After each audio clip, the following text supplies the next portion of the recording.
Subscribe करें मेरे channel keep going को और साथ ही न्यू वीडियो अपडेट के लिए बेल आइकन दबाना ना भूलें। हाय फ्रेंड्स, देखो जो लोग शिक्षा के क्षेत्र में अपना करियर बनाने जा रहे हैं उनके लिए बहुत बड़ी खबर है। वो लोग वीडियो ध्यान से देखें और पूरा देखें। तो आज बात करेंगे भारत सरकार द्वारा लाई गई नई शिक्षा नीति पर। तो चलो स्टार्ट करते हैं। देखो, मानव संसाधन एवं विकास मंत्रालय अब हुआ शिक्षा मंत्रालय और नई शिक्षा नीति को भी कैबिनेट की मंजूरी मिली। शिक्षा की क्रांति में ये बड़ा फैसला। तो नई शिक्षा नीति को चलो समझते हैं। देखो, देश में पहली बार राष्ट्रीय शिक्षा नीति 1986 ईस्वी में राजीव गांधी के द्वारा बनाई गई थी। इसके बाद 1992 ईस्वी में कुछ बदलाव किया गया था, पर अब काफ़ी सालों के बाद एक नई शिक्षा नीति लागू होने जा रही है। ओके, देखो, मानव संसाधन एवं विकास मंत्रालय अब हुआ शिक्षा मंत्रालय। यानी जो MHRD था, यानी ministry of human resource development, जिसकी शुरुआत 1985 ईस्वी में हुई थी, इसको अब शिक्षा मंत्रालय के नाम से बदल दिया गया है और नई शिक्षा नीति को भी मंजूरी मिल गई है। नई शिक्षा नीति में क्या क्या है, आइए समझते हैं। पहला पॉइंट देखो, SSRA यानी स्टेट स्कूल रेगुलेटरी अथॉरिटी बनेगी, जिसके चीफ शिक्षा विभाग से जुड़े होंगे। यानी प्रत्येक स्टेट स्कूल का एक चीफ इस शिक्षा विभाग से जुड़ेगा। ओके, एक चीफ होगा प्रत्येक स्टेट के स्कूल का। ठीक है। अब second point, 4 year integrated BEd, 2 year BEd और 1 ईयर बीएड कोर्स चलेगा। समझते हैं इसको। देखो, पहले क्या था, पहले था 12वें वालों के लिए तो कोई बीएड नहीं था। ठीक है। जो ग्रेजुएट थे उनके लिए 2 साल का बीएड था, और साथ ही जो पीजी किए हुए थे पोस्ट ग्रेजुएट, उनके लिए भी 2 साल का बीएड था। पर अब ऐसा नहीं है। अब क्या है, 12 वाले के लिए 4 ईयर्स का बीएड किया गया है।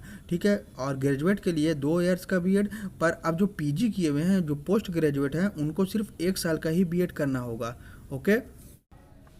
पॉइंट 3 देखो, ECCE early childhood care and education के अंतर्गत प्री प्राइमरी शिक्षा आंगनबाड़ी और स्कूलों के माध्यम से दी जाएगी। ठीक है। पॉइंट 4 TET लागू होगा अप टू सेकेंडरी लेवल। यानी पहले TET 1 to 5 और 6 to 8 होता था, अब TET जो है ना अप टू सेकेंडरी लेवल तक होगा। ओके। देखो, पॉइंट 5 शिक्षकों को गैर शैक्षणिक कार्यों से हटाया जाएगा। सिर्फ चुनाव ड्यूटी लगेगी। BLO ड्यूटी से शिक्षक हटेंगे। MDM से भी शिक्षक हटेंगे। देखो, पहले शिक्षक 20 अलग से भी कार्य करते थे, पर अब वो सब कार्य उनको नहीं दिया जाएगा। अब सिर्फ चुनाव ड्यूटी में ये लगेंगे, बाकी सभी ड्यूटी से इनको हटाया जाएगा। देखो, पॉइंट 6 स्कूलों में SMC SDMC के साथ SCMC यानी स्कूल कॉम्प्लेक्स मैनेजमेंट कमेटी बनाई जाएगी। ओके। पॉइंट 7 शिक्षक नियुक्ति में डेमो, स्किल टेस्ट और इंटरव्यू भी शामिल होंगे। देखो, पहले की शिक्षक नियुक्ति में डेमो, स्किल टेस्ट और इंटरव्यू ये सब नहीं होता था। अब जो है शिक्षक नियुक्ति में डेमो, स्किल टेस्ट और इंटरव्यू भी शामिल होंगे। पॉइंट 8 नई ट्रांसफ़र पॉलिसी आएगी, जिसमें ट्रांसफ़र लगभग बंद हो जाएगा। ट्रांसफ़र सिर्फ पदोन्नति पर ही होंगे। देखो, अब ट्रांसफ़र बंद हो जाएगा लगभग। अब सिर्फ आपका प्रमोशन में ही कुछ ट्रांसफ़र हो सकता है, पर अब ट्रांसफ़र लगभग बंद हो जाएगा। पॉइंट 9 ग्रामीण इलाकों में स्टाफ क्वार्टर बनाए जाएंगे केंद्रीय विद्यालयों की तर्ज पर। देखो, ग्रामीण जो इलाका है, वहाँ इलाके जो है ग्रामीण इलाके, वहाँ कुछ क्वार्टर बनाए जाएंगे। वो केंद्रीय विद्यालयों की तर्ज पर यहाँ कुछ क्वार्टर बनाए जाएंगे। ओके। पॉइंट 10 RTE को कक्षा 12 तक या 18 वर्ष की आयु तक लागू किया जाएगा। यानी अब राइट टू एजुकेशन के अंतर्गत अब शिक्षा 18 वर्ष की आयु तक दी जाएगी। ठीक है। पहले यह 14 वर्ष की आयु तक कक्षा 8 तक दी जाती थी। ठीक है। अब हर बच्चा इंटर पास होगा। ठीक है। पॉइंट 11 मिड डे मील के साथ हेल्थी ब्रेकफास्ट भी स्कूलों में दिया जाएगा।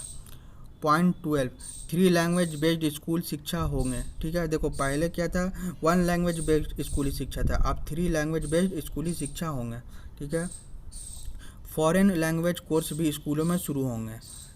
पॉइंट 13 पॉइंट 14 है सीनियर सेकेंडरी स्कूल में साइंस और मैथ विषय अनिवार्य होंगे।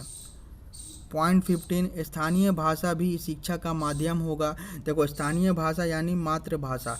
स्थानीय भाषा जो है वो पहले भी कंपलसरी था, क्योंकि बच्चे मदर टंग के कारण ही जल्दी जुड़ते हैं। तो और कक्षा 5वीं तक भी मातृभाषा में ही में पढ़ाया जाएगा, कक्षा 5 तक मातृभाषा में पढ़ाया जाएगा आपको, ठीक है। पॉइंट 16 NCERT पूरे देश में नोडल एजेंसी होगी, ठीक है। पॉइंट 17 स्कूलों में राजनीतिक व सरकार का हस्तक्षेप लगभग समाप्त हो जाएगा। देखो ये बहुत अच्छा फैसला है, स्कूलों में राजनीतिक व सरकार का हस्तक्षेप नहीं होना चाहिए।